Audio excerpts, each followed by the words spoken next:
क्यों press conference? जी जैसे कि आपने न्यूज़ में देखा होगा कि महेश भट्ट जी और मुकेश भट्ट ने मुझ पर डिफेमेशन का केस फाइल किया है।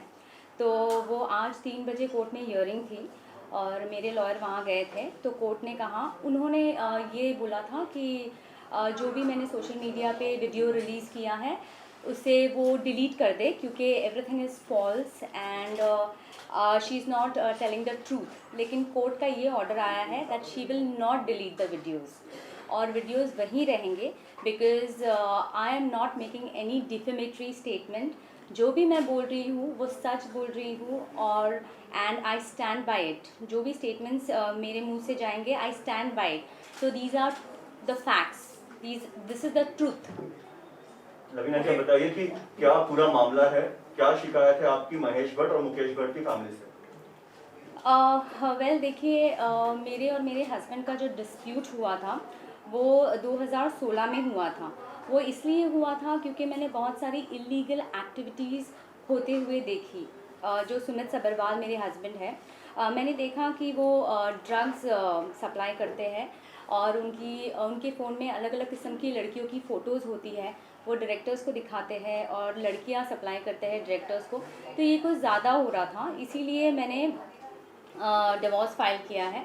और ये बात की जानकारी मैंने महेश भट्ट की बहन कुमकुम सहगल को भी दी, और महेश भट्ट को भी दी, और मुकेश भट्ट को भी दी। तो ये सब ऑलरेडी ये बात जानते थे। तो जब मैं महेश भट्ट के ऑफिस में गई ये बात बताने, तो महेश भट्ट मुझ पे चिल्लाने लगे। पहले तो उन्होंने बोला मुझे कि ओ बेटा बेटा आओ आओ कैबिन पे आओ, क्या हुआ ऐसे मुझे बोलकर कैबिन में अंदर बुलाया। और फिर वो मैंने उनको बताया कि सुमित ड्रग्स करता है, सुमित लड़कियां सप्लाई करता है, ही इज़ इनटू प्रोस्टिट्यूशन। मैंने सब बताया, he is womanising. He started shouting at me. वो मुझ पे जोर जोर से चिल्लाने लगे। उन्होंने मुझसे कहा कि वो जो भी करता है तू बीच में मत आ, ये सब के बीच में तू आएगी तो तुझे और तेरी पूरी फैमिली को ख़त्म कर देंगे, ऐसा उन्होंने मुझे स्टेटमेंट दिया। और उसके बाद वो मुझे ज़ोर ज़ोर से गंदी गंदी गालियाँ देने लगे। वहाँ पे कुमकुम सहगल जो महेश भट्ट की बहन वो भी बैठी थी, मुकेश भट्ट भी बैठा था, और सुमित सब्रवाल वो भी बैठे थे। तो ये हुआ, और फिर मैं रोते रोते निकल गई, और मैंने इमीडिएटली पुलिस कंप्लेन किया। लेकिन पुलिस भी मेरा कंप्लेन लेने के लिए तैयार नहीं थी। फिर भी मैंने उनको कितना रिक्वेस्ट करके मैं तभी के तभी पुलिस लेकर विशेष फिल्म्स गई, और वहाँ पे पुलिस मेरे साथ आए, पूरा इंक्वायरी हुआ। और मैंने उनसे कहा कि प्लीज़ आप सीसीटीवी चेक कीजिए, इन्होंने कैसे मुझे धमकाया है। जबकि मुझे पता है, मैं फैमिली रह चुकी हूँ उनकी, मुझे पता है वहाँ सीसीटीवी कैमरा था। पुलिस मुझे कहता वहाँ मैडम सीसीटीवी है ही नहीं, तो हम फुटेज कहाँ से निकालें, ये मुझे पुलिस कहता है, जबकि मुझे पता है कि सीसीटीवी फुटेज वहाँ है। एनीवेज उसके बाद 2016 में जो भी प्रोटोकॉल्स थे, मैंने एक प्रोटोकॉल फॉलो किया लीगली। हर कोर्ट में केस फाइल किया है, मेरे एटलीस्ट 5 कोर्ट में केस चल रहे हैं। मैंने वो किया, मैंने एफआईआर किया। एफआईआर भी बहुत मुश्किल से हुआ, क्योंकि जब मैं गई थी तो उन्होंने लिया ही नहीं, पुलिस ने एफआईआर लिया ही नहीं। फिर मेरी लॉयर की मदद से उन्होंने फाइनली एफआईआर ले लिया। फिर मैंने कोर्ट में केस दाखिल किया, और 2016 से केस चल रहा था। लेकिन उसके बावजूद इन्होंने मुझे इतना परेशान कर दिया है, इतना परेशान कर दिया है। पहले तो ये, आप अगर इनके खिलाफ कुछ भी करो तो ये पीछे से आपका काम बंद कर देते हैं, सबको बोलते हैं इसको काम मत देना। ये उनकी पुरानी आदत है, और ये मैंने देखा हुआ है, और इन्होंने ये बहुत लोगों के साथ किया है, एक्टर्स के साथ, डायरेक्टर्स के साथ, कंपोजर्स के साथ। आप, और जो भी मैं बोल रही हूँ ड्रग्स वगैरह, ये सब ने देखा हुआ है विशेष फिल्म में। ये हर एक आदमी को मालूम है कि उनकी कंपनी में ऊपर से नीचे तक लोग ड्रग्स करते, लेकिन कोई भी आगे आके बोलता नहीं है, क्योंकि उनको ये डर है if they stand against Mahesh Bhatt तो ऑब्वियसली सबसे पहले तो उनका जॉब चला जाएगा। तो ये लोग आपको आइसोलेट कर देते हैं। इन्होंने मेरा जॉब ले लिया, फाइनेंशियली आपको तोड़ देते हैं, फिर इन्होंने मुझ पर मेंटल प्रेशर क्रिएट किया, मेरे घर पे घुसने की कोशिश की। महेश भट्ट की बहन और पूरे बिल्डिंग वाले मेरे घर पे मुझे मारने आए थे। मुझे इतना परेशान कर रही है हर तरह से। फिर मेरा खाना रोक दिया इन्होंने, मेंटली मुझे इतना परेशान किया। मेरे बिल्डिंग में हर जो भी मेंबर्स हैं उन सब के घर पे खाना वॉचमैन रखने जाता है। मेरा नीचे से डिलीवरी बॉय को धमकाया जाता है, इसके घर में खाना, दूध, दवाई, मेरे पेट का सामान कुछ भी यहाँ डिलीवर नहीं होगा। उसका मेरे पास प्रूफ है जो कि मैंने सोशल मीडिया पे डाला है दूध वाले का। और मेरे पास वॉचमैन का कन्फेशन है जहाँ पे वॉचमैन ने ये बात बोली है कि मैडम सिर्फ आपके घर में सामान रखने को मना किया है, बाकी हम लोग सबके घर में सामान रखते। तो इस तरह से मुझे बहुत प्रेशराइज कर रहे, मेरे पे सूट फाइल कर रहे हैं, जबकि कोर्ट ने सारे रिलेशंस देखे हैं और मैं उनकी रिलेटिव हूँ ये मानकर कोर्ट ने वो घर जो करंटली मैं जिस घर में रह रही हूँ वो मेरा मैट्रिमोनियल घर है, कोर्ट ने ये ऑर्डर दिया है कि मैं ही उस घर में रहूँगी और मुझे पुलिस प्रोटेक्शन मिलेगा। उसके बावजूद ये मुझे परेशान कर रहे हैं। और अभी हाल ही में महेश भट्ट की मुकेश और महेश भट्ट की बहन कुमकुम सहगल और उनके बेटे ने मुझ पर सूट फाइल किया है मुझे घर से निकालने के लिए। क्यों भाई, आप 10 साल तक सो रहे थे, मैं 10 साल से उस घर पे रह रही हूँ, वो मेरे पति का घर है, आज आप आके बोल रहे हैं वो घर आपके बेटे का है? नहीं, ये सिर्फ मुझे हैरेस करना चाहते हैं। अभी भी मुझ पर डिफेमेशन केस फाइल किया है। डिफेमेशन किस पे होता है? किस पे होता है डिफेमेशन? जो झूठ बोलता है। मैं तो फैक्ट्स बता रही हूँ, मैं ट्रूथ बता रही हूँ। क्यों कर रहे हैं मेरे पे डिफेमेशन फाइल? हाँ, और मैं आपको, अगर आपको और भी जानना है तो मैं रिक्वेस्ट करूँगी CBI, NCB, ED, ये सारी जो मुंबई पुलिस, ये सारे जो एपेक्स इंस्टीट्यूशन है, अगर आपको जानना है ड्रग्स के बारे में, मैंने तो फ़िलहाल जो भी नाम आउट किए हैं वो मैंने देखा, और भी बहुत बड़े बड़े नाम हैं। और आपको अगर ये जानना है तो प्लीज़ आप सुमित सबरवाल जो मेरे हस्बैंड हैं, जो 20 साल से विशेष फिल्म में काम कर रहे हैं, आप उनको बुलाइए, आप उनको क्वेश्चनिंग कीजिए, आपको सारे नाम मिल जाएंगे।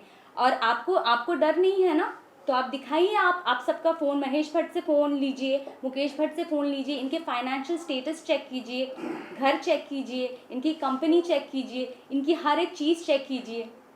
बुलाइए ना इनको क्वेश्चनिंग के लिए, आपको पता चल जाएगा, क्योंकि मैंने तो सब कुछ देखा है अपनी आंखों से और वही मैं बता रही हूँ। आपने कहा कि पुलिस के बारे में आपने कहा कि पुलिस ने FIR नहीं ली, क्या हुआ था? पुलिस ने क्या काम नहीं किया था? कौन से पुलिस स्टेशन FIR जो आपने करवाया था, ये जो महेश भट्ट और मुकेश भट्ट के साथ आपने जो गाली गलौज हुई थी उसके बाद करवाया था, और क्या FIR में इन दोनों का भी नाम है? जी, मैंने FIR मुकेश भट्ट, महेश भट्ट सबके लिए बोला था, लेकिन मेरा स्टेटमेंट लिखा नहीं गया। आज मैं वो वर्सोवा पुलिस स्टेशन है, आज मैं पुलिस स्टेशन में जाती हूँ एक वॉचमैन के बारे में कंप्लेन करने के लिए कि वॉचमैन दादागिरी कर रहा है, मेरा सामान ऊपर नहीं भिजवाता है, वो मेरा कंप्लेन नहीं लेते।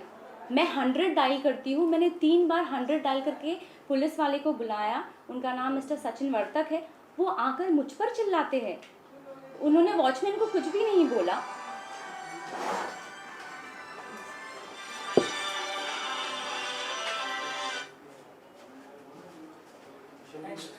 लवीना जी, आपने बोला कि Sorry, one second. I'll just keep my phone on silent. एक मिनट लवीना जी, घूम आ गए, एक पीछे में घूम आ गए, स्टेशन में ऊपर लोग हाँ बस उसका नाम उसका आईने स्टेशन ऊपर हाँ Can I continue? वो edit कर, you can edit that. मैं ये पूछ रहा था, आपने जो कहा कि पहले FIR नहीं ले रहे थे, पर वकील ने जब इंटरफेयर किया तब आपका FIR हुआ। हम जानना चाहते हैं क्या उस FIR में आपने महेश भट्ट और मुकेश भट्ट का नाम भी डलवाया था? नहीं, वो नहीं ले रहे थे। पुलिस जो लॉयर ने, मैंने तो बोला था, मैंने स्टेटमेंट में बोला था मुकेश जी और महेश भट्ट का नाम, उन्होंने नहीं लिखा। मैंने आज वॉचमैन के लिए भी कंप्लेन लिखाया था, मैंने पुलिस वाले को बोला वॉचमैन दादागिरी करता है, वॉचमैन ऊपर आता है मेरे, वॉचमैन ने धमकी दी है, दूध वाले को बोला कि तुझे मारूंगा, यहाँ आएगा, ऐसा मैंने बोला। पुलिस वाले ने क्या लिखा पुलिस वाले ने ये लिखा कि बिल्डिंग में आना मना है, बिल्डिंग के रूल्स है कि सेक्रेटरी ने बैन किया हुआ है। ये मेरा स्टेटमेंट था ही नहीं। फिर उन्होंने पूरा पन्ना फाड़ दिया। मैंने पुलिस वाले को बोला आप मेरा स्टेटमेंट भी नहीं लिख रहे ठीक से, वो मेरा स्टेटमेंट लिख ही नहीं रहे। आपको क्यों लग रहा है कि आज मैं जनता के पास आई हूँ ताकि मेरी आवाज़ पहुँचे और जो मैं कहना चाहती हूँ वो सच मेरे ज़रिए डायरेक्ट जनता को पहुँचे? इसीलिए मैं आज बाहर आई हूँ, क्योंकि अथॉरिटीज़ सुन नहीं रही है। और फिर उसके बाद भी मैं डीसीपी सर के पास गई, जो मिस्टर त्रिमुखे हैं उनके पास भी गई कंप्लेन करने के लिए, और मैंने उनको बताया कि ये सब हो रहा है, मेरा खाना पीना बंद कर दिया है, मुझे ये टॉर्चर कर रहे हैं।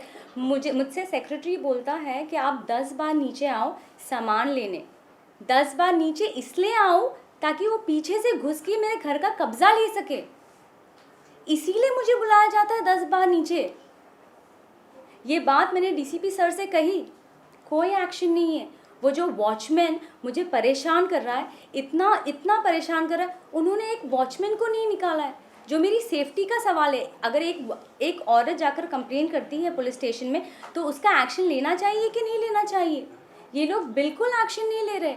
मैम जिस एफआईआर में किसका किसका नाम है और कितने लोगों का नाम है? एफआईआर में सुमित सबरवाल का नाम है फ़िलहाल, और मैंने ये भी जो महेश भट्ट की बहन है उनका भी नाम मैंने लिखवाया है, और साहिल सहगल का भी नाम है जो महेश भट्ट की बहन के बेटे हैं। मैंने महेश भट्ट की बहन का नाम इसलिए लिखवाया है क्योंकि महेश भट्ट की बहन और सुमित सबरवाल ने मेरी 90 लाख की ज्वेलरी चुराई है। उन्होंने, उनका एक जॉइंट लॉकर है इलाहाबाद जुहू बैंक में, जहां सुमित सबरवाल और कुमकुम सहगल ने मेरी ज्वेलरी रखी हुई थी। तो मैंने उस पुलिस को बताया कि वहां मेरी ज्वेलरी है। पुलिस 5 मई 2016 को वहां जाती है। महेश भट्ट की बहन कुमकुम सहगल और सुमित सबरवाल 4 मई को ऑपरेट करते हैं लॉकर और ज्वेलरी खाली कर देते हैं, और 5 मई को पुलिस जाती है और पुलिस बोलती है मैडम आपकी ज्वेलरी नहीं है वहाँ पर। तो कहाँ है मेरी ज्वेलरी? मैंने तो कंप्लेन लिखाई है ना अथॉरिटीज़ को। आज 4 साल हो गए मैंने कंप्लेन लिखाई है कि इन्होंने मेरी ज्वेलरी चुराई है, तो आपने अभी तक एक्शन नहीं लिया है। और अब आप मुझसे मेरा घर लेना चाहते हैं, जो मेरा मैट्रिमोनियल हाउस है। मुझसे मेरी ज्वेलरी ले ली, मेरा पैसा ले लिया, मेरा जॉब ले लिया, मेरा घर ले लिया, मुझ पे डेफेमेशन केस फाइल कर रहे हैं मेरी आवाज़ को दबाने के लिए। मुझे एकदम सांस लेने नहीं हो रहा है हर जगह से।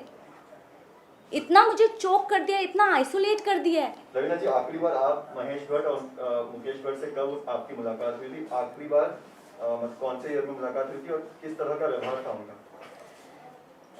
2010 से लेकर 2016 तक मैं इनकी फैमिली मेम्बर थी, और इनके हर पार्टीज़, हर इवेंट्स, हर मेहंदी फंक्शन मैं थी।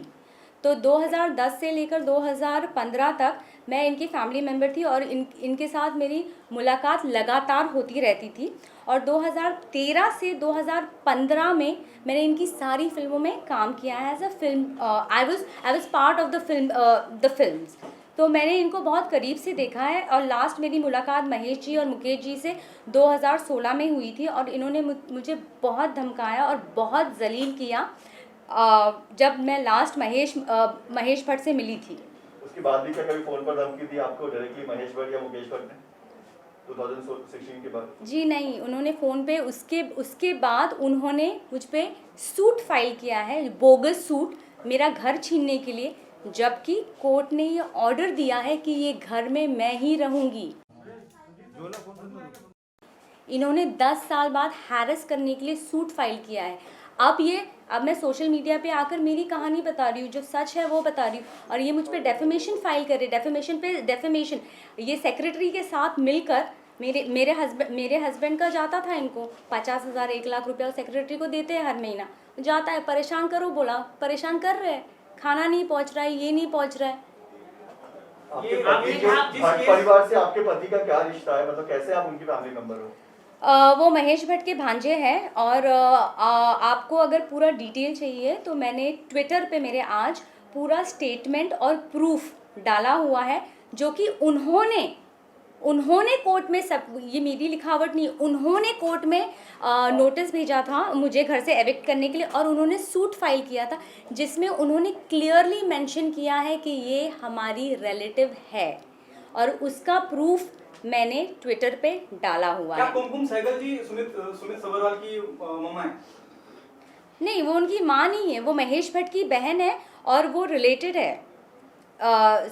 देखिए, जो महेश भट्ट है उनके ख़ानदान में मोहित सूरी, विशेष भट्ट, इमरान हाशमी, सुमित सबरवाल, ये सब उनके परिवार है, कोई मामा का लड़का है, कोई चाचा का लड़का है, कोई भांजा का लड़का है, कोई बहन का लड़का है। ये बहुत बड़ी फैमिली ट्री है और ये अपनी कंपनी में अपने ही लोगों को काम देते हैं सिर्फ। इनका मोहित सूरी इनका डायरेक्टर है, विशेष भट्ट जो है वो प्रोड्यूसर है, इमरान हाशमी है वो एक्टर है, जो मेरे हस्बैंड हैं सुमित सबरवाल वो एग्जीक्यूटिव प्रोड्यूसर है। तो ये सिर्फ अपनी ही फैमिली को काम देते हैं और इन्होंने मुझे भी काम दिया था तभी, क्योंकि मैं उनकी पार्ट ऑफ उनकी फैमिली थी, ताकि ये अपना जो इनका पैसा आता है ना, ये पैसा पूरी फैमिली में डिवाइड कर सके।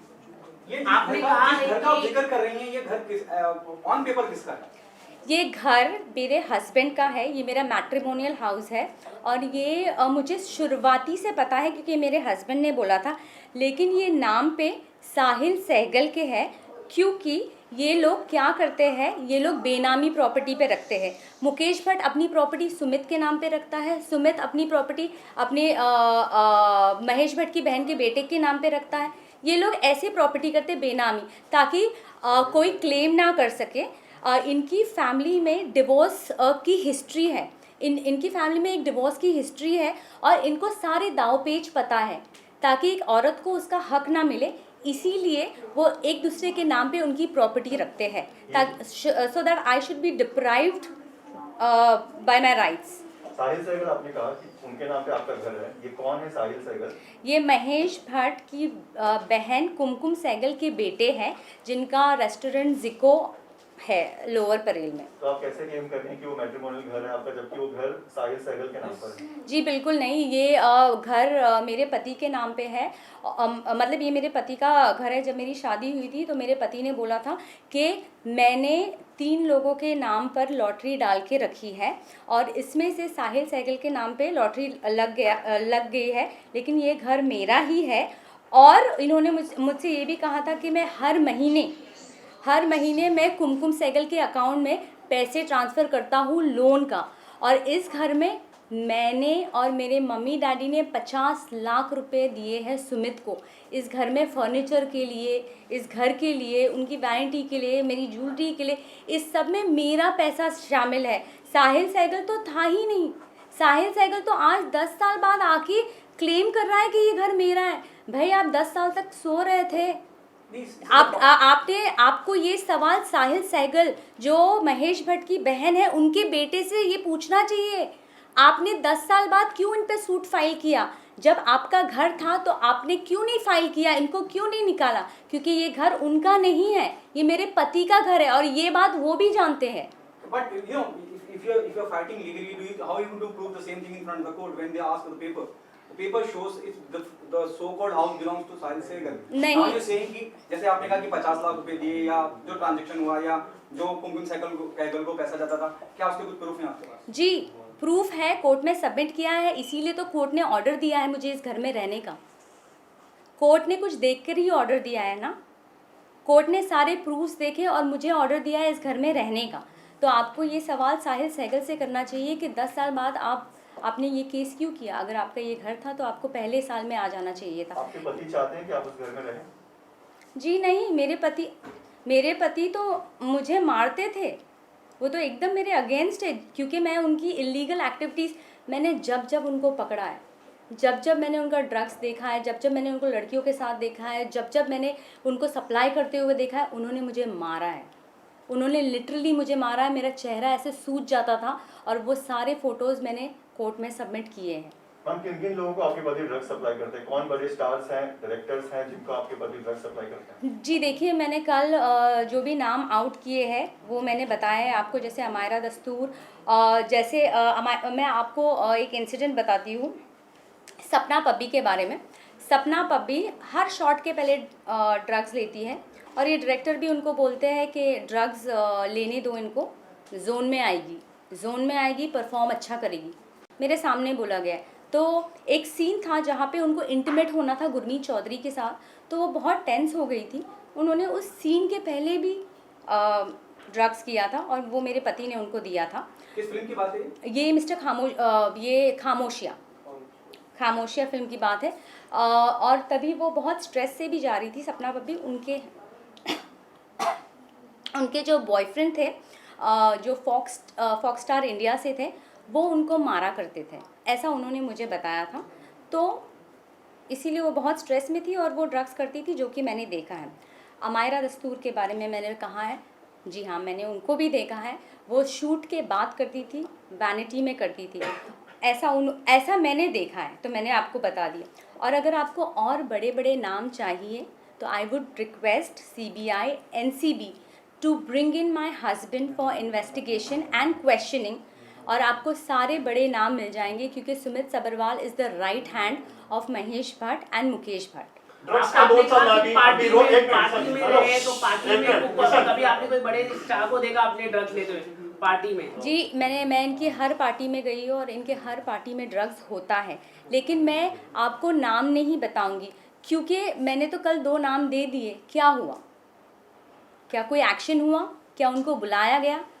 आप प्लीज़ सुमित सब्रवाल को क्वेश्चनिंग के लिए बुलाइए, आपको सारे बड़े नाम मिल जाएंगे, क्योंकि ये अब से नहीं, मैंने तो इनको 2010 से पकड़ा है ड्रग्स करते हुए।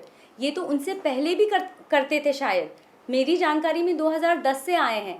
तो आप प्लीज़ सुमित सब्रवाल को इन्वेस्टिगेशन के लिए बुलाइए, आपको सारे नाम मिल जाएंगे। 2010 का जिक्र कर रही है, तो 2010 में आपने विशेष फिल्म पर आरोप लगाया कि वहाँ पर ड्रग्स जो है हर कोई लेता है। क्या महेश भट्ट, मुकेश भट्ट भी ड्रग्स लेते हैं?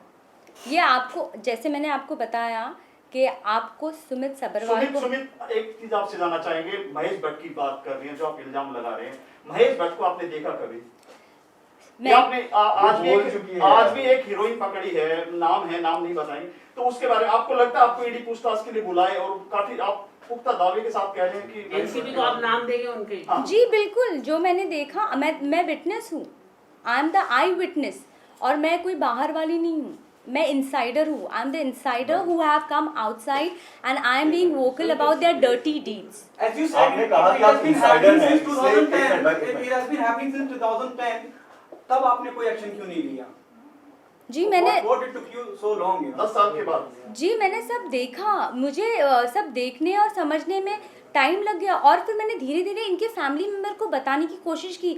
मैंने महेश भट्ट की बहन को बताया, मुकेश भट्ट को बताया, महेश भट्ट को बताया, इन सबको बताया, तो इन्होंने मुझे धमकाया, ये बोले मुझे मार देंगे। ये कितने साल, कौन से साल की बात? ये 2016 में इन्होंने मुझे बोला कि आपके घर को और आपको और आपके पूरे परिवार को ख़त्म कर देंगे, और सभी डरते हैं इनसे, सभी को मालूम है कि ये होता है, और कोई आगे आके बोलता नहीं है, और मुझ पे मेरी जान का खतरा था। आप मुझे बताइए कि आज मैं एक वॉचमैन के लिए जाती हूँ, एक पुलिस वाला आता नहीं है मदद के लिए, पुलिस वाला आता है वो मुझ पे चिल्लाता है, तो इतने बड़े बड़े लोगों को वो कैसे अरेस्ट करेंगे? मुझे मार के चले जाएंगे और सुसाइड बता देंगे। लवीना जी, आप फैमिली के बहुत क्लोज हैं, हम यही चीज जानना चाहते हैं फिर से कि क्या आपने महेश भट्ट, मुकेश भट्ट को कभी ड्रग्स लेते देखा है? जी मैंने महेश भट्ट जो मेरे पति है उनको मेरे घर से ड्रग्स लेके जाते हुए देखा है, और मैंने उनको महेश भट्ट को ये बोलते हुए भी देखा है कि मांग रही है, चरस मांग रही है, और महेश भट्ट ने ये बताया है कि सुमित जो भी चाहिए इनको दे दे, मेरे तक बात नहीं आनी चाहिए, जो भी चाहिए दे दे। तो जो भी सप्लाई करते हैं वो सुमित सब्रवाल करते हैं, और आपको सारी डिटेल्स चाहिए, आपको ये जानना है कि महेश भट्ट और मुकेश भट्ट करते हैं। ये बात जब मैंने कुमकुम सहगल को बताई थी कि मेरा पति ये ड्रग्स करता है, तो कुमकुम सहगल ने मुझे बोला, जो महेश भट्ट की बहन है, उन्होंने बोला कि Mahesh and Mukesh has always been into drugs, वो बचपन से कर रहे हैं ड्रग्स और अल्कोहल, वो हैविली इनटू ड्रग्स और अल्कोहल है, तो तुम इन सब पे ध्यान मत दो, तुम अपनी शॉपिंग पर ध्यान दो। क्या आलिया भट्ट भी ड्रग्स लेती है? जी आलिया भट्ट के साथ मेरा कोई भी इंटरेक्शन नहीं हुआ, क्योंकि जितने साल मैं कंपनी में उनके साथ काम कर रही थी, आलिया भट्ट ने उनके साथ विशेष फिल्म के साथ कोई भी फिल्म नहीं की। मेरे वहाँ चले जाने के बाद आप बोलेंगे परिवार के बहुत नजदीक हूँ मैं जी, तो इस बारे में हाँ, मेरी उनसे इंटरेक्शन नहीं हुई, हम लोग सब अलग अलग रहते हैं। आपने दो आपको एक्ट्रेस का क्या जिक्र लगता है किया, कंगना हमारा भी का, इसी तरह आपने दो का एक्ट्रेस का जिक्र किया कि वो दोनों लेते हैं ड्रग्स, सपना पब्बी का आपने बताया, हमारा का आपने बताया, recently you know there are reports coming in, उन्होंने भी ये डिफेमेशन का केस फाइल किया है, उस पे क्या कहना चाहेंगे आप? जी, अगर आपको डिफेमेशन की इतनी प्रॉब्लम है तो आप लोग ड्रग्स क्यों करते हो? ड्रग्स मत करो ना, आपको डिफेम नहीं होना है तो आप ड्रग्स मत कीजिए। मैंने जो देखा मैंने वो बोला। चलो कंगना ने भी यही सारे सवाल उठाए थे अपने इंटरव्यू में, और कंगना ने बोले ड्रग्स होता है। आपको क्या लगता है? मीडिया ने भी सवाल उठाया, मीडिया के ऊपर भी डेफेमेशन केस फाइल किया गया है। आप क्या कहना चाहेंगे? क्या ड्रग्स का मामला पूरा बॉलीवुड में होता है? क्या है मतलब, एक आखिरी बार में आपसे सवाल करना है। मैंने ड्रग्स होते हुए देखा है, बॉलीवुड में ड्रग्स होता है मेरे हिसाब से, और जो कंगना जी ने बताया है वो उन्होंने एक्सपीरियंस किया है, उन्होंने विटनेस किया है, वो उनका एक्सपीरियंस है। मैं आपको सिर्फ मेरे एक्सपीरियंस के बारे में बता सकती हूँ। मेरा आपसे सवाल है, आप इस प्रेस कॉन्फ्रेंस का हिस्सा हैं और आप बता रही हैं जो आपके साथ आप बीती है। इस पूरी कवायद में, इस पूरी कार्रवाई में आपका अहम मकसद क्या है? ड्रग्स के ऊपर कार्रवाई हो, सुमित सब्बरवाल को अरेस्ट करा जाए, या भट्ट साहब को अरेस्ट करा जाए, या आपको आपका घर दिलाया जाए? जी बिल्कुल, मुझे इंसाफ चाहिए, मुझे इंसाफ चाहिए, मुझे ये सबसे छुटकारा चाहिए। मैं चाहती हूँ कि सारी अथॉरिटीज़ इनको इन्वेस्टिगेट करे। आपको बिल्कुल पता चलेगा कि ड्रग्स है, और मैं आई विटनेस हूँ इस बारे में। Main motive behind all this? My main motive is to get justice. इन्होंने मुझे परेशान कर दिया है। आपने कहा सुसाइड कर देंगे, आपका सुसाइड आ जाएगा, जी, मतलब ऐसा बिल्कुल। क्यों लग रहा है आपको?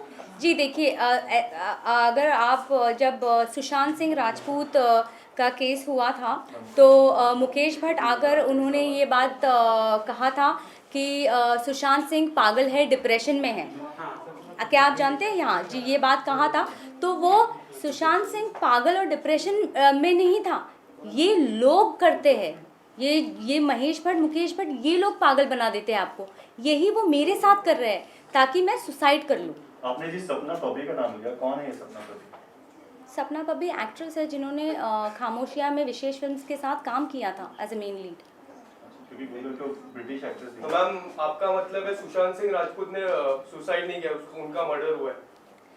देखिए, मेरा इंटरेक्शन सुशांत सिंह के साथ नहीं हुआ है। मैं कह रही हूँ कि मुकेश भट्ट ने आकर बाहर जो स्टेटमेंट दिया था कि सुशांत सिंह डिप्रेशन में था, तो सुशांत सिंह डिप्रेस क्यों था, क्या वजह थी उसकी? क्योंकि ये लोग ऐसा कर देते हैं, ऐसा सर्कमस्टांसेस पैदा कर देते हैं, आपको इतना कॉर्नर और आइसोलेट करते हैं, आपको इतना तोड़ देते हैं कि आदमी मजबूर हो जाता है सुसाइड करने पे, क्योंकि आदमी के पास कुछ बचता ही नहीं है। काम छीन लेते हैं, मेंटल प्रेशर करते हैं, फिजिकली आपको हार्म करने की कोशिश करते हैं। क्या करेगा आदमी? अथॉरिटी सुन नहीं रही है, क्या करेगा? किसके पास जाएगा? क्या बोलेगा? कोई नहीं सुन रहा है।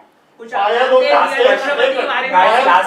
पायल घोष और कंगना के लिए आरपीआई ने साथ दिया, क्या आप आरपीआई के पास जाएंगे? आज भी प्रेस कॉन्फ्रेंस हुआ आरपीआई का, आपके आने से एक घंटा पहले।